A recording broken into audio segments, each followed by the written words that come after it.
In this tutorial, I'm going to teach you how to create high resolution AI thumbnails. So to do that, what we're going to do is using the platform novoads AI. The link is going to be in the comment section.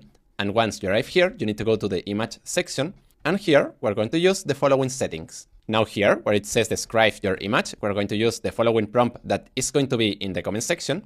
And here in title, we need to write the title of our video. For example, let's put the Spanish Empire documentary. And now in text overlay, we have to write the text that will appear in the thumbnail. So let's put, for example, the best empire. Now here in reference image, I'm not going to upload an image, so let's erase this. And now we have to click this button. And now we have to wait more or less 30 seconds. Perfect, here we have the result. And as you can see, these thumbnails have a really high resolution.